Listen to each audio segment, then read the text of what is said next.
नमस्कार, मैं रवीश कुमार। G20 के घोषणा पत्र पर मुहर लग गई है। बाली की बैठक के बाद यह सवाल उठ रहा था कि दिल्ली से घोषणा पत्र जारी होगा या नहीं। यूक्रेन युद्ध को लेकर रूस और चीन घोषणा पत्र में अड़चने डाल रहे थे। आज प्रधानमंत्री मोदी ने ऐलान किया कि हमारी टीम के हार्डवर्क से और आप सभी के सहयोग से नई Delhi G20 leader summit declaration पर सहमति बनी है। मेरा प्रस्ताव है कि इस लीडर्स डिक्लेरेशन को भी एडॉप्ट किया जाए। मैं इस डिक्लेरेशन को एडॉप्ट करने की घोषणा करता हूं। अगर यह पास नहीं होता तो यह पहला G20 होता जिसका कोई घोषणा पत्र नहीं होता। लेकिन भारत ने इस चुनौती को सफलतापूर्वक पार कर लिया है और प्रधानमंत्री ने ऐलान कर दिया है कि इसे स्वीकार भी कर लिया गया है। G20 के शेरपा अमिताभ कांत ने कहा है कि विकास और जियोपॉलिटिकल मुद्दों पर 100% सहमति के साथ घोषणा पत्र स्वीकार कर लिया गया है। बाली घोषणा पत्र 10,000 से अधिक शब्दों का था। दिल्ली घोषणा पत्र 37 पन्नों का है। एक साथ सभी बिंदुओं पर बात करना अभी संभव नहीं, इसलिए समय के साथ आने वाले समय में अलग अलग मुद्दों पर बात होती रहेगी कि यह घोषणा पत्र किस तरह के ठोस समाधान की बात कर रहा है। इस घोषणा पत्र में यूक्रेन युद्ध के लिए रूस की कड़ी निंदा नहीं की गई है। रूस का नाम भी नहीं है। इसे बड़े बदलाव और कामयाबी के रूप में देखा जा रहा है। सवाल यह भी उठ सकता है कि बैठक में नहीं आकर क्या रूस और चीन ने अपनी जिद पूरी कर ली। एक सवाल और है, क्या यही बड़ी कामयाबी है कि घोषणा पत्र में रूस की निंदा नहीं की गई? क्या यह बड़ी कामयाबी कही जा सकती है?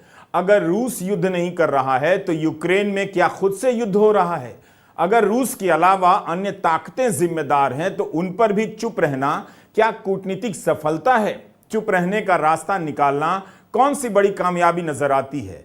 क्या घोषणा पत्र यह कह रहा है कि युद्ध के लिए जिम्मेदार सभी पक्षों की भूमिका की जांच होनी चाहिए? ऐसा तो नहीं कह रहा। बड़ी कामयाबी तब होती जब रूस के साथ साथ इस युद्ध को सुलगाने वालों को भी चिन्हित किया जाता। बाली घोषणा पत्र की तुलना में देखें तो भाषा बदल दी गई है। कहा जा रहा है कि G7 यानी विकसित देश झुक गए, लेकिन जब आप इसी घोषणा पत्र को कोयले के सवाल पर देखेंगे तो वहां तो सभी देश कोयला लॉबी के सामने झुके हुए नजर आएंगे। इस घोषणा पत्र को केवल वाहवाही की नजर से मत देखिए। कहा गया था कि जनता का हित सर्वोपरि होगा, तो यूक्रेन पर जो भी कहा गया है उससे वहां की जनता का कौन सा हित सत्ता है? ठीक है कि G20 आर्थिक मंच है, तो फिर इतना भी करने की क्या जरूरत थी? बाली में लिखा गया था कि यूक्रेन के खिलाफ युद्ध। दिल्ली घोषणा पत्र में यूक्रेन में युद्ध लिखा हुआ है। के खिलाफ और में के अंतर पर बहस हो रही है। इस अंतर से घोषणा पत्र महान हो जाता है? क्या यूक्रेन के खिलाफ युद्ध रुक जाता है? रूस का नाम नहीं होने से यूक्रेन पर क्या फर्क पड़ा? वहां की जनता को क्या संदेश गया है? जब से युद्ध हुआ है 2 बार G20 हो चुका है और इसके घोषणा पत्र में क्या लिखा जाए, कैसे लिखा जाए, इसी को लेकर कूटनीतिक युद्ध जारी है। में, के, से, का, की को लेकर झगड़ रहे हैं। यही बड़ी कामयाबी हो गई? जरा खुद से पूछकर देखिए। इसके अलावा एक अहम बात और है, धार्मिक असहिष्णुता को लेकर भी काफी कुछ कहा गया है।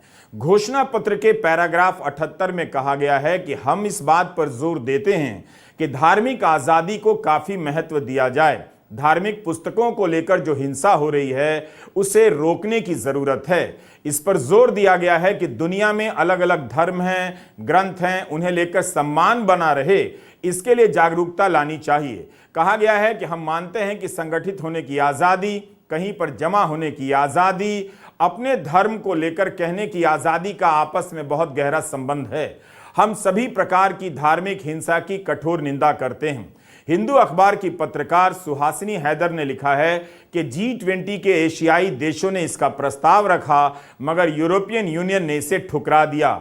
अगर यह बात सही है तो समझिए कि एक जगह पर G7 हारता हुआ दिख रहा है तो एक जगह पर यूरोपियन यूनियन के देश एशियाई देशों पर भारी भी पड़ रहे हैं।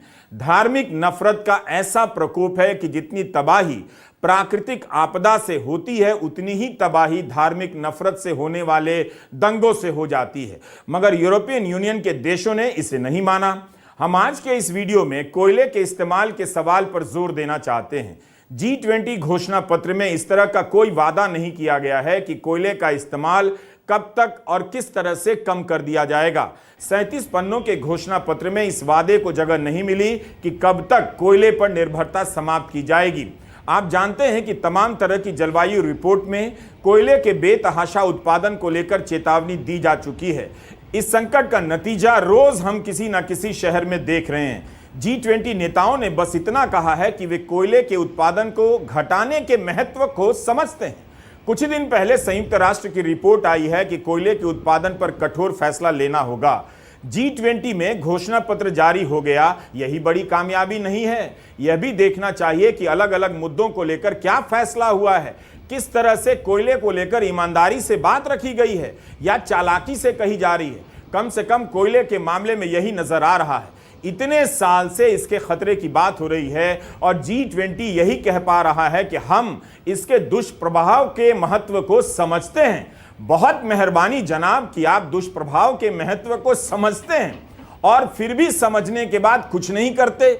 घोषणा पत्र में कहा गया है कि राष्ट्रीय परिस्थितियों को देखते हुए कोयले का उत्पादन घटाने पर जोर दिया जाएगा।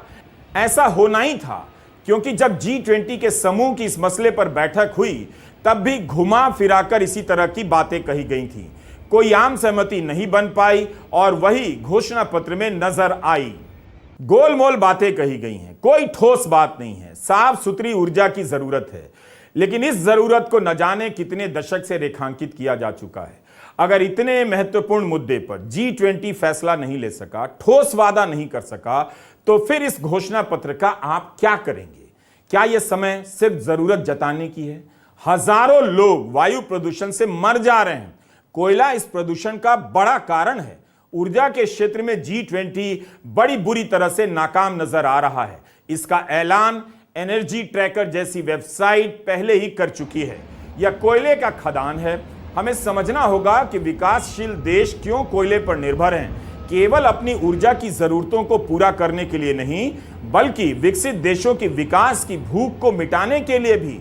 जिन गरीब और विकासशील देशों को ग्लोबल साउथ कहा जाता है, उनके ऊपर कोयला अब बोझ बनता जा रहा है। एक ऐसा चक्र है जिससे वे निकल नहीं पा रहे हैं। अमीर देश उन गरीब देशों पर कर्ज का बोझ लाद देते हैं और फिर दबाव डालते हैं कि कर्जा चुकाने के लिए कोयले का उत्पादन बढ़ाते रहिए। नतीजा यह होता है कि जलवायु संकट भी बढ़ता जा रहा है, जिसके कारण इन विकासशील देशों में भी भारी तबाही आ रही है। इसलिए ग्लोबल साउथ के गरीब और विकासशील देशों की मांग है कि अमीर देश अपने सारे कर्जों को रद्द कर दें, ताकि वे कर्ज चुकाने के नाम पर कोयले के उत्पादन चक्र से मुक्ति पा सकें। क्या G20 के दिल्ली घोषणा पत्र में इस पर कोई समाधान हुआ है? यह आसान नहीं है, क्योंकि कोयले से अभी तक $52 ट्रिलियन का मुनाफा कमाने वाली फॉसिल लॉबी ऐसा होने ही नहीं देगी। घोषणा पत्र में कुछ भी होगा, इस लॉबी के कारण सरकारें कोयले के उत्पादन को नहीं रोक पाती हैं, बल्कि कई देशों के प्रमुख अपने दोस्तों को कोयले का खदान देने के लिए नियम तक बदल देते हैं। अभी 23 अगस्त 2023 की रिपोर्ट है गार्डियन की, जिसे अजित निरंजन ने लिखा है। G20 के देशों ने केवल एक साल यानी 2022 में $1.5 ट्रिलियन से अधिक की सब्सिडी कोयला, तेल और गैस के सेक्टर को दी थी। यह मांग जोर पकड़ रही है कि कोयला उत्पादन के लिए सब्सिडी का खेल बंद होना चाहिए। 2015 के पेरिस जलवायु सम्मेलन में वादा किया गया था कि कोयले के उत्पादन पर सब्सिडी घटाएंगे, मगर G20 देशों ने कोयले की सब्सिडी पर $1 ट्रिलियन से ज्यादा खर्च कर दिया। इसमें तेल और गैस भी शामिल हैं। इनकी यह सच्चाई है। भाषण में पर्यावरण को लेकर कुछ भी खराब नहीं कहा जाता है। सारी चिंताओं को सुंदर सुंदर शब्दों में रखा जाता है, लेकिन बैठक समाप्त होते ही फिर उन चिंताओं को नष्ट कर दिया जाता है और जैसा चल रहा होता है वैसा ही चलने लगता है।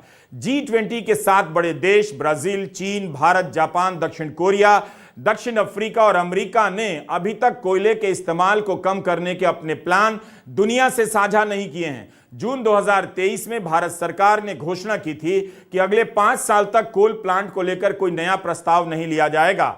भारत में 75% बिजली उत्पादन कोयले से होता है, मगर जो अभी हो रहा है क्या उसे घटाने की जरूरत नहीं है। 2022 में विश्व में बिजली के उत्पादन का 1/3 से भी अधिक कोयले से किया गया। कई देश फिर से कोयले की तरफ मुड़ रहे हैं।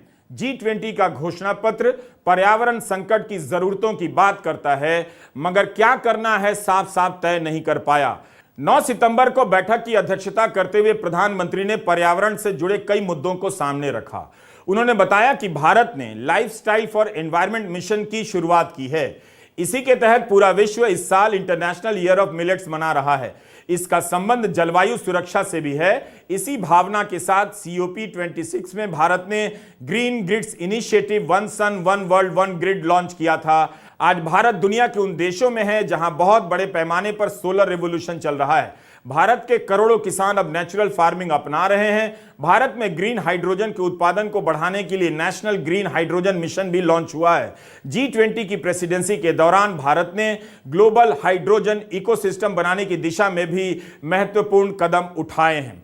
प्रधानमंत्री ने कहा कि ऊर्जा से संसाधनों के इस्तेमाल में बदलाव की जरूरत है। बात सभी सही है।